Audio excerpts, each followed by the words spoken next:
going on, good people? It's Iceberg. Good morning to you all. Hopefully everyone out there is having a wonderful start to your morning. It's a beautiful day here in North Carolina, Zone 7B. We had some torrential weather yesterday afternoon and evening, actually. Storms came through. Lightning struck really like right out behind my house. That's how close it was. Scared the hell out of us. That loud boom, totally unexpected, because it wasn't even really raining that much right before the lightning struck. But hopefully everybody's safe. I'm not sure. I don't really watch the local news that much because it's just a whole bunch of negative stories. So hopefully everybody's safe. I haven't heard of anybody that I know experiencing anything thus far. Hopefully everyone in your family is safe as well. And hopefully it's a beautiful morning wherever you are. Get yourself started off with your positive affirmations. I was listening to some of Ears to the Streets live stream from last night, this morning.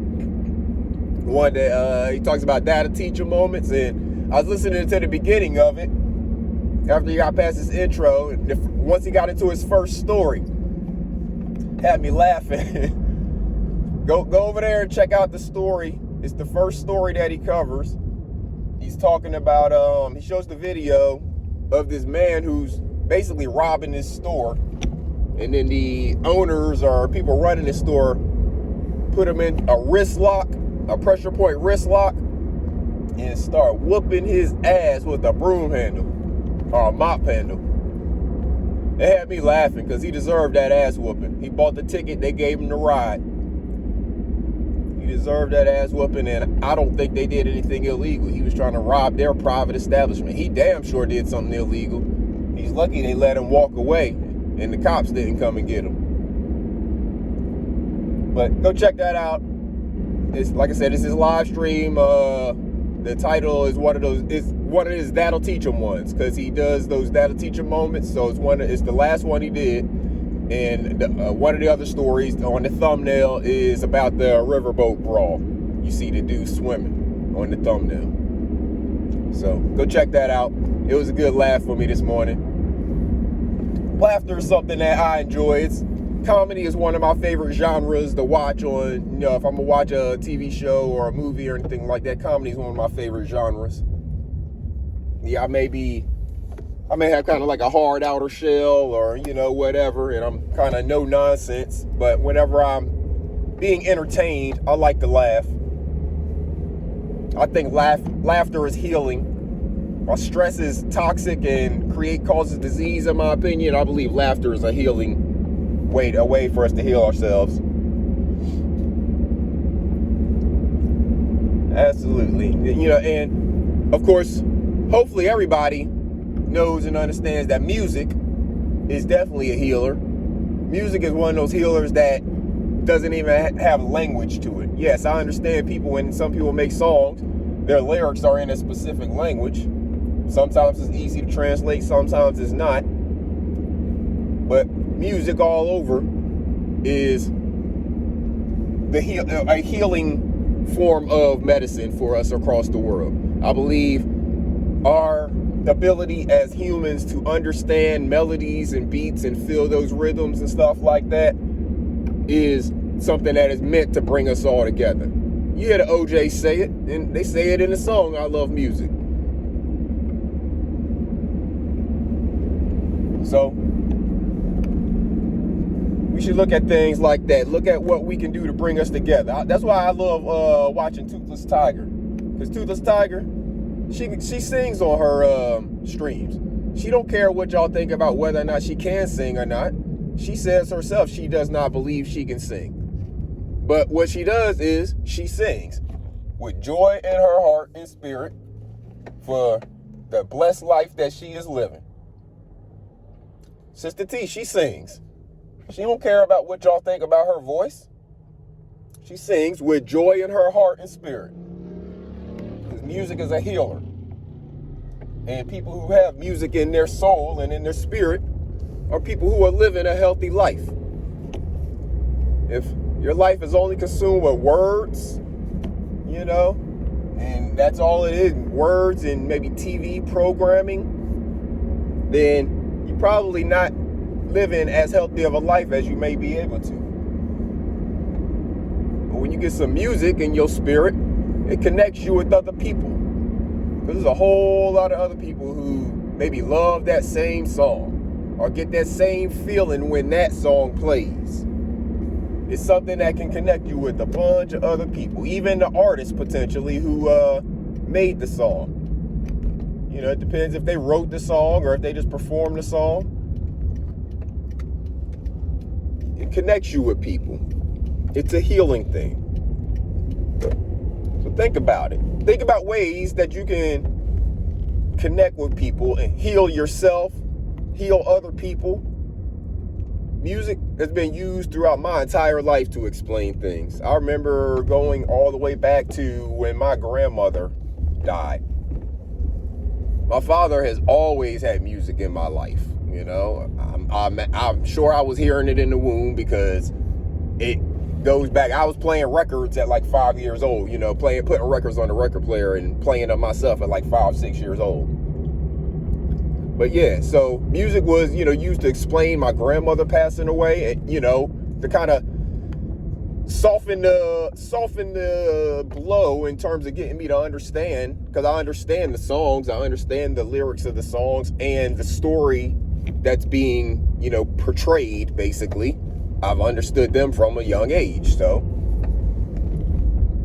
things like that. You use music. Think about songs that you like, songs that get you going, songs that uplift you. Those are the positive affirmation songs that I'm talking about. It doesn't all have to be spoken word. It could be something that actually gets your spirit moving, get your juices flowing, get your body into a space that you feel like you're surrounded by a aura or, you know, a bubble where people can't penetrate and get in there to knock you off of your block, knock you off of whatever it is you're trying to get done for the day. The distractions you won't allow them in. The hate, you won't allow it to get to you. You won't even feel the need to respond to it. It'll just be over there and you'll know that that person, whoever it is that is hating on you, is just dealing with some issues of their own, and that's not really your problem. Doesn't have to be your concern because it's not your responsibility to fix it. Now, if you choose to get involved and give them some advice or just respond however you choose to respond, that is totally your choice. But then that is you allowing them into your bubble. Remember, you created this bubble around you. It's like a force field. And the only way people can penetrate it is if you allow them to, especially with words. The only way people can penetrate it with words is if you allow them to. So make sure you protect your bubble today. Think about what words and whose words you're going to allow into your bubble to knock you, to penetrate it.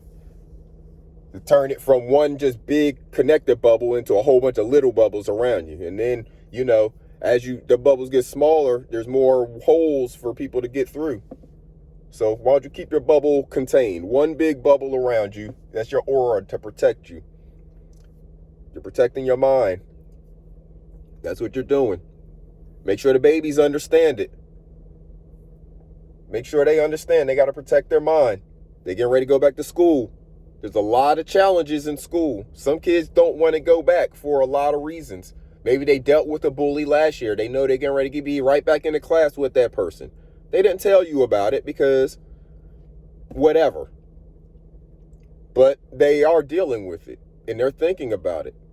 Summer's great. Yeah, they take their mind off of it. But that anxiety creeps up on them as they get closer and closer to the school year beginning. Teach them how to deal with the anxiety that they're having. Don't let them or make them just deal with it by themselves and not understand why they're feeling the way they're feeling. Teach them how to deal with the anxiety. Maybe show them some of the tools that you've learned that have helped you deal with anxiety in your life. We don't need to leave them out there hanging, dealing with this stuff by themselves. People like to talk about things like child suicide rates and stuff like that, child pregnancy rates, all of the different things, runaways, child just mental health disorders, all of these things. People like to talk about the problems. Nobody wants to talk about solutions or root causes. Help the babies build their mental strength now. Don't make them wait until they're adults. We focus on filling their head with a lot of nonsense in school, but we don't teach them the life skills they need to know to survive in this world that we are living in. We know that because we went through that same program and we figured out that 99% of that stuff we learned in those schools was BS as far as helping us succeed and survive out here in the world. So what does that tell you? It is your responsibility to teach that baby all of that stuff they need to succeed out here in the world. Don't make them learn it the same way you did. Don't make them miss all of that and then get to 30, 40 years old wondering why they never knew any of this stuff that would have helped them the last 30 years. So y'all make sure y'all take care of yourselves and each other. Go have a wonderful day. Do something productive. Do something for yourself and do something for other people. Make sure you're taking care of yourselves, good people. It's going to probably be another hot one out there, so make sure y'all staying hydrated. Make sure you're watching each other's six. Don't let nobody fall out, pass out, and don't nobody find them till hours later when it's too late. All right? Y'all take care of yourselves, good people. This is Iceberg. Salute.